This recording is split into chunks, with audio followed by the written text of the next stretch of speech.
Me and my sister went down to Tatnall's, our local sweet shop on the estate in Camberwell.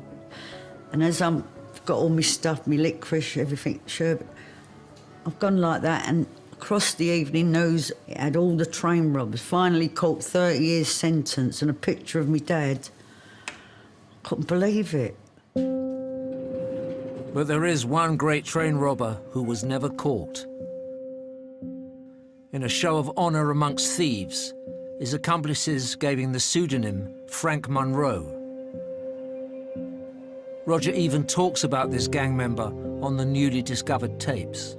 It was through Frank I met Tom.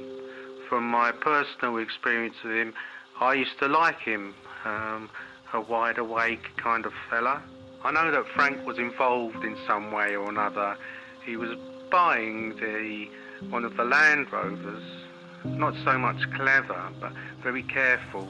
He was a careful fella, you know. He used to take a lot more trouble in protecting himself. He wouldn't take anything for granted. We can now reveal the true identity of Frank Munro, one of those who got away. His real name was Danny Pembrooke. He was a long-standing member of the criminal underworld and known to the police. Now, for the first time, his son, also called Danny, has decided to speak out about the part his dad played in the Great Train Robbery. I knew he was different. I knew he was different. He didn't walk like anyone, because I'd met lots of other friends, dads then. He didn't sound like them, look like them, walk like them. I knew he was different.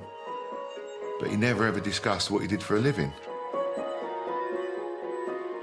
It was only when Danny was much older that he discovered the truth about his dad's secret life.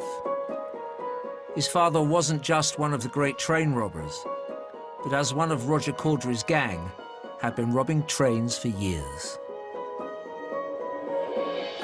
He had his hair dyed grey. And then you think nothing of that incident when his hair dyed grey. He would have been 28 years old or 29 at the time.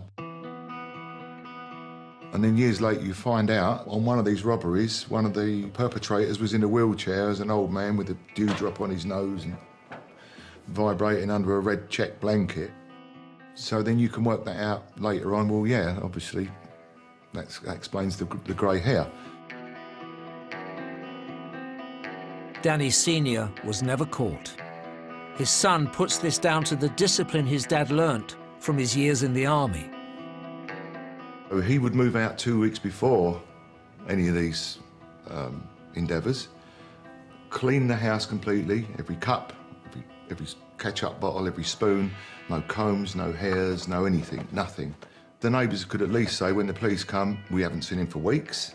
So that would scan that my mum said he doesn't live here. For the whole time that he was in Leatherslade, he kept his gloves on, never laid down unless it was in the sleeping bag, which he knew was highly portable. It wasn't a bed, it was a sleeping bag. You can roll that up, take it with you and destroy that sleeping bag. He never took those gloves off. He never used the toilet. He would take a shovel and he would walk out of that farmhouse and walk and walk and walk. Dig a hole, do what he had to do in the hole and bury it, and then go back. Gloves on, back in the sleeping bag. As his fellow villains were arrested one by one, Danny was taken in for questioning, but with no evidence to charge him, police had to let him go.